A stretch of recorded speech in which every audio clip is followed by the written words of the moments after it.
Hi అండి, అందరికీ నమస్కారం. Welcome to Vasu Electrotech. ఈరోజు మన వీడియోలోని సౌదీ అరేబియాలోని కరెన్సీ అయితే రియల్స్ ఉంటాయండి. మరి రాజుగారి డబ్బులు ఏ విధంగా ఉన్నాయి, కరెన్సీతో పోల్చుకుంటే కనుక మన కరెన్సీ ఎంత వాల్యుయేషన్ చేస్తుంది, చిన్న నోట్ నుంచి పెద్ద నోట్ వరకు ఎంతవరకు ఉంది, అలాగే కాయిన్స్ కూడా ఏ విధంగా ఉన్నాయి, ఇవన్నీ మీకు చూపిస్తానండి ఈరోజు. ఇక్కడ కరెన్సీ మనకి ఇండియా మన రూపాయల్లో చూసుకుంటే ఇక్కడ కరెన్సీ మీద డబ్బులు మన ఇండియాలో అయితే ఎంత వస్తుంది, ఇలాంటివన్నీ ఈ వీడియోలో మీకు చెప్తానండి. మరి ఈ వీడియో మీకు ఇన్ఫర్మేటివ్ ఉంటే కనుక మన వీడియోని లైక్ చేయండి, అలాగే ఛానల్ని సబ్స్క్రైబ్ చేయండి. Let start our video. ముందైతే కాయిన్స్ నుంచి స్టార్ట్ చేద్దామండి. ఇదైతే 1 రియల్ కాయిన్ అండి, అంటే ₹1 అనుకోండి. 1 రియల్ అయితే మనకి ఇప్పుడు ₹22.29 ఉంది ప్రజెంట్ ఈ రోజు డేట్ ప్రకారం. అంటే నేను చెప్తుంది 2024 జూలై నెల ప్రకారం అండి. ఈ రేట్ అయితే అప్ అండ్ డౌన్ మారుతుంటుంది. సో ఇదైతే ₹10 అండి. ₹10 అంటే హాఫ్ రియల్ అనమాట, అంటే హలాల్ అంటారు పైసల్ని. ఈ 50 హలాలకి అయితే మనకి ₹11 వస్తుందండి.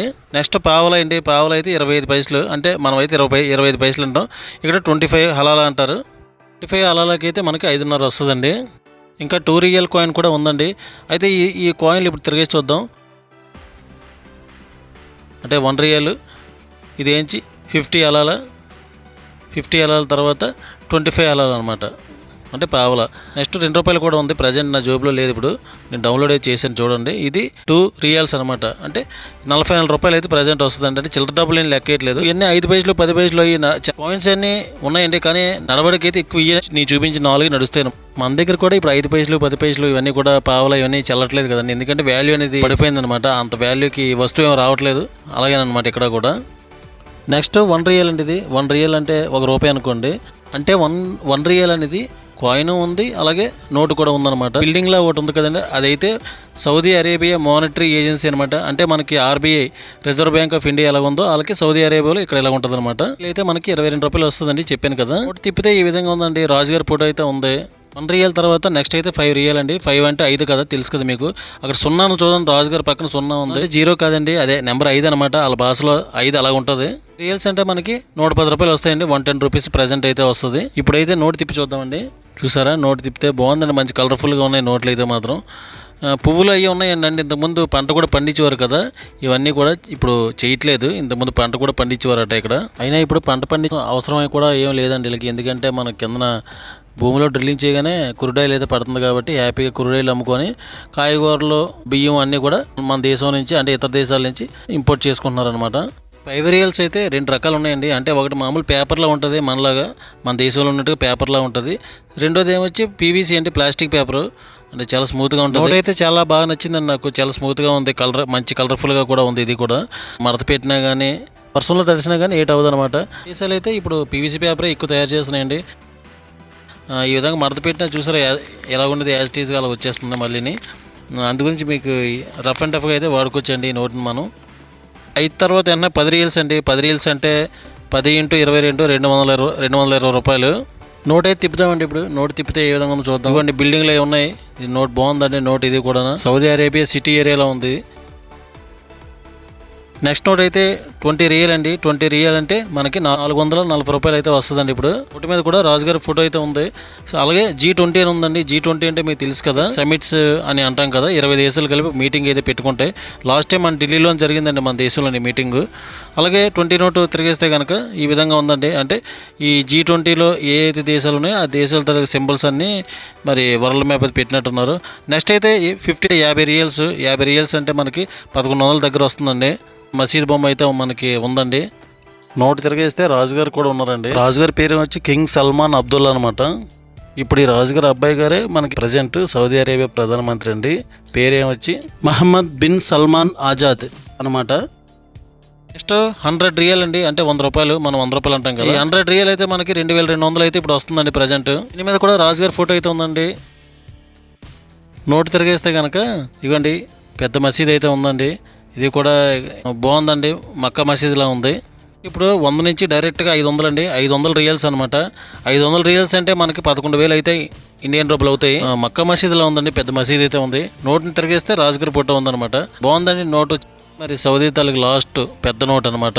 ఈ 500 ఒక నోటు కట్ ఇస్తే కనుక, అంటే 100 కదా ఉంటాయి. 100 అంటే మనకి 11 లక్షలు అయితే వస్తాయి అనమాట. 11 లక్షలు అంటే ఒక్క నోట్ల కట్ తోటి మనం లక్షాధికారి అయిపోవచ్చు. ఇదిగోండి నోట్లు అయితే ఈ విధంగా ఉన్నాయి చూసారు కదా. మన దగ్గర అయితే ఇందులో 500 లేదులేండి. 500 ఉంటే అసలు ఈ నోట్లు ఎందుకంటే ఒక్కో దేశంలో ఒక్కోలా ఉంటాయి. ఒక దేశంలో ఎక్కువ వాల్యూ ఉంటుంది, ఒక దేశంలో తక్కువ వాల్యూ ఉంటుంది. అంటే కారణం ఉందండి, ప్రతి దానికి కూడా ప్రతి కారణం ఉంటుంది. దేశానికి ఒక వాల్యూ ఉంటుంది అనమాట. అంటే జీడిపి గ్రోత్ కానీ అంటే గ్రాస్ డొమెస్టిక్ ప్రోడక్ట్ అనమాట. ఎక్స్పోర్ట్ ఇంపోర్ట్ ఎంత డెవలప్మెంట్ చేస్తున్నాం ఇవన్నీ అనమాట. ఎకనామిక్ గ్రోత్ అనమాట. పొలిటికల్ స్టెబిలిటీ కూడా ఆధారపడి ఉంటుంది. అంటే సేమ్ గవర్నమెంట్ మళ్ళీ మళ్ళీ వస్తుందా, ప్రభుత్వం చేస్తున్న డెవలప్మెంట్స్ కంటిన్యూటీ చేస్తున్నారు లేదా, ఇవన్నీ ఆధారపడి ఉంటుంది. అలాగే గోల్డ్ మీద కూడా ఆధారపడి ఉందండి. మన గోల్డ్ అయితే ఎన్ని కేజీలు మనకు నిల్వలు ఉన్నాయి. ఇప్పుడు మన దేశంలో అయితే భారతదేశంలో సుమారు అయితే అఫీషియల్గానే 2191 టన్నులు అయితే ఉందండి మన దగ్గర. ఒక టన్ను అంటే 1000 కేజీలు తెలుసు కదా మీకు. అదే లేడీస్ దగ్గర ఉన్నది అంటే మన చైన్లు కానీ, మన ఇంట్లో పెట్టుకున్న బంగారం కానీ, అలాగే గుళ్ళు మందిరాలు ఉన్నే బంగారం, ఇదంతా మొత్తం టోటల్ అంతా కలిస్తే కనుక 4,000 టన్నుల దాకా బంగారం అయితే మన దేశంలో ఉందండి. ఇది కూడా గమనించుకోవాలి, ఇది కూడా లెక్కిస్తారండి మన నోట్లు ప్రింట్ చేసేటప్పుడు. మన దగ్గర రిజర్వ్ పెట్టి కరెన్సీ నోట్ అయితే విలువ అయితే ఆధారపడి ఉంటుంది అనమాట. మన దేశం కూడా చాలా స్పీడ్గా 8% ఇయర్ అండ్ ఇయర్ గ్రోత్ అయితే పెరుగుతుందండి. చాలా స్పీడ్గా అయితే గ్రో అవుతుంది అనమాట. ప్రజెంట్ మన జీడిపి అయితే అమెరికన్ డాలర్ ప్రకారం $4.2 ట్రిలియన్ దగ్గరలో అయితే ఉన్నామండి. అంటే మనం 5వ స్థానంలో ఉన్నాం. ఫస్ట్ అయితే అమెరికా ఉందన్నమాట, $27 బిలియన్ దగ్గర ఉందండి. 2వ స్థానంలో అయితే చైనా ఉందండి. చైనా జీడిపి అయితే $17,000 బిలియన్ చైనా అయితే ఉందండి 2వ స్థానంలోని. సో టాప్ 3లోనే అయితే జర్మనీ ఉందండి, $4,500 బిలియన్ దగ్గర ఉందన్నమాట. సో 4వ స్థానంలో అయితే జపాన్ ఉందండి. జపాన్ అయితే $4,000 బిలియన్ దగ్గరగా ఉంది. 5వ స్థానంలో అయితే మనమే ఉన్నామండి, ఇండియా ఉంది దగ్గర అది కూడా $4,000 బిలియన్ అనమాట మనది కూడా. ఇంకా నెక్స్ట్ ఈ మధ్య అయితే జపాన్ కూడా బీట్ చేసి మనం 4వ స్థానంలోకి అయితే వెళ్ళిపోతున్నాం, 5 నుంచి 4కి అయితే వెళ్ళిపోతున్నాం అనమాట. దీనికి కారణం ఏంటంటే యంగెస్ట్ పీపుల్ అండి. మన దేశంలో బాగా వయసులో ఉన్న వాళ్ళు అంటే 35 సంవత్సరాల లోపల చాలా ఎక్కువ మంది ఉన్నారట సర్వే ప్రకారం. మమ్మల్ని తయారు చేసి సర్వీస్ ట్యాక్స్ సెక్టర్ని అయితే పెంచుతున్నారండి. అంటే ఎక్స్పోర్ట్స్ అనేది ఎక్కువ చేస్తున్నాం అనమాట ఈ మధ్యన మనం. మన ప్రధానమంత్రి మోడీ గారు కూడా 2030 కల్లా 3వ అతిపెద్ద జీడిపిలో అయితే ఉండాలని చెప్పి భావిస్తున్నారనమాట. India was the 10th largest economy in the world. Today, India is the 5th largest economy. Next foreign remittance అంటారండి. అంటే మన దేశం వాళ్ళు ఇతర దేశాల్లో వెళ్ళి పనిచేసి అక్కడి నుంచి డబ్బులు పంపిస్తారు కదా, అది మాలాటోళ్ళు ఇక్కడ నుంచి డబ్బులు సంపాదించి పంపిస్తాం కదండి. అవే $125 బిలియన్ అయితే మనకి ఇయర్లీ వస్తున్నాయి అనమాట. సంపాదించి ఏం చేద్దామండి, ఏదన్నా ఇల్లు కొనుక్కుంటాం, బైక్ కారు అన్ని కొనుక్కుంటాం కదా. అప్పుడు ఆ డబ్బుల మీద మా కొనుక్కునే వస్తువు మీద ట్యాక్స్ అని, జిఎస్టీ అని ఇవన్నీ వసూలు చేస్తారనమాట. ఈ విధంగా దేశం తల జీడిపి అనేది పెరుగుతుందండి.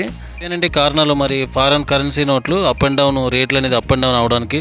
మరి ఈ వీడియో మీకు ఇన్ఫర్మేటివ్ ఉంటే కనుక మన వీడియోని లైక్ చేయండి, అలాగే ఛానల్ని సబ్స్క్రైబ్ చేయండి. Thank you very much.